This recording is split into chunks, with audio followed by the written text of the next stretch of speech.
Do a video showing my new aircraft that I got yesterday afternoon.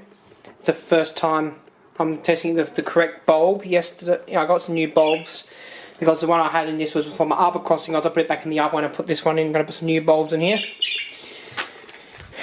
Got this from the Abco petrol station, only $2.50 each for 2 bulbs.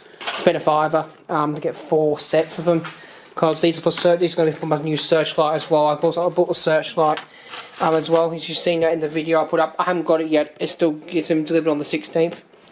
Goes from the Victor Mary Antiques. So I've spent bought the searchlight. He gave me include this for free. This light, it's working. I put a new cord on it yesterday.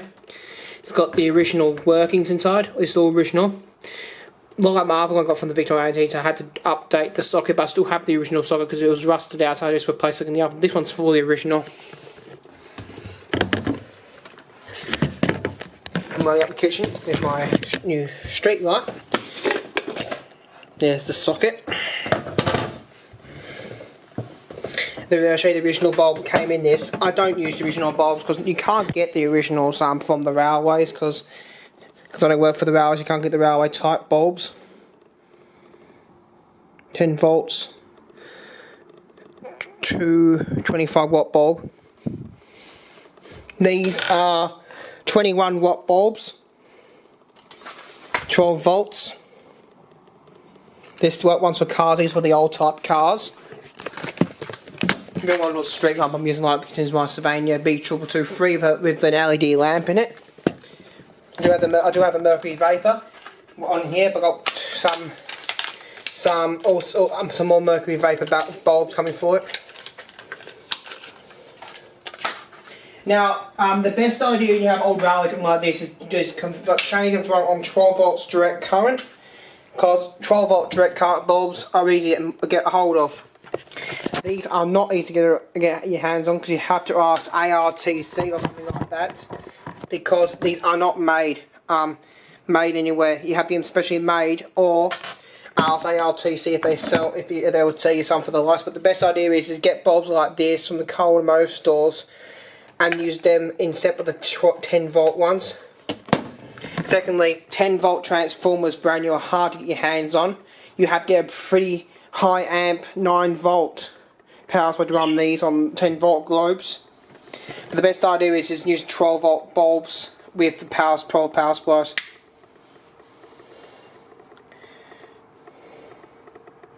This one's a 2 watt power supply, I believe. This one, we have a look, I've forgotten off my head. Yeah, it's a 2 amp power supply, 12 volts. There's the bulb.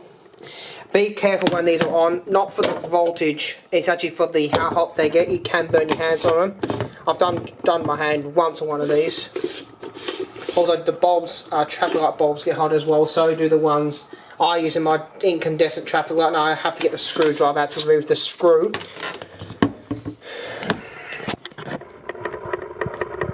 Now, someone else who had one of these had trouble in this pub, but Victor Mary had one of these, he couldn't figure out how to get the pub. But sometimes you get these, they come with an anti-theft screw, like an Allen screw. This was what I figured, so some of them come with a flat about an Allen screw. Commonly found with Allen screws in these, but these have screws that stop vandals from nicking the globes. They screw in, it locks the thing. I think my flat Phillips head out. I should think of one on the counter, to be honest.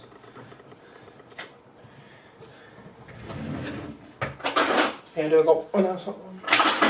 Got my screwdriver. I'll show you how this works. I can't do it. I can't hold the camcorder. I do the screwdriver, so I'll do one-handed. Mum told me to hold this camera. I'll demonstrate how that screw works. So if you ever have one of these, you can't get to unscrew. Just check on one of the sports to got a screw in there. If you've got a screw, it will never come up and take the screw till you take the screw out. Hold the camera there. Now, I'll show you how the anti-theft screw does.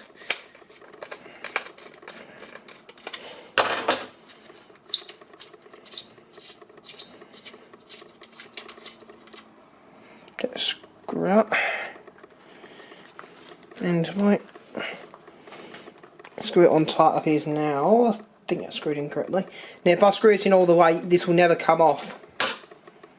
Not the screw, the cover. I'll show you this trick.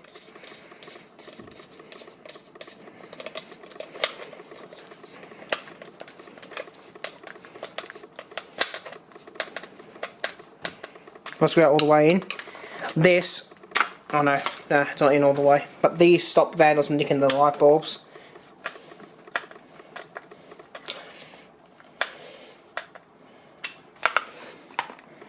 Now, that won't come off until you undo that screw. I'm not going to put the screw, I'm actually going to leave the screw undone obviously for this because it's not on the railways. But this has a replacement screw. Normally these have Allen key with a pip bolts, especially ones for the railways. I do have that tool to undo these type bolts because I had one I got from South Geelong when they were replacing, but it had like an Allen key bolt on it. And so did Victor and Rahu, which is one I got from Sav, had one like that as well. I had the special bolts to special nut connectors for my drill to undo them. I was lucky to undo these type bolts, but now I've got the special thing for these. I don't undo the railway ones, I undo my own things with special tools. Like, they're really hard, they're really expensive special tools, but I have got the special things for these to undo these things. So I can get into them if I need to, when I get some of these. Because I have bought another one in the past, I had one like that. I couldn't get into it, okay, and I've had the special part to undo it. But these ones, I believe were introduced around the 60s. 60s or 50s, I'm not sure. No, not 50s, it'll be in 60s or 70s these were introduced, because they brought in automatic signaling, electric bungos in the 60s, I think. But there's the original railway globe I'm not going to use. But no, I bet if you contact ARTC and they sell these, they probably wouldn't sell them, we haven't give you any, because these are not easy, they're mainly for the railways. But the easiest way to do is just get car light bulbs like these ones here, and they work fine. I've got a few actually in my railways. They're better than the 10 volt ones. And plus, the second reason is not just 10 volt globes, because you've got to be finding a hard time finding a 10 volt transformer brand new. You've got to be able to buy one second hand. That's the best way to do second hand transformers. But that's my new Artcraft crossing light I got today.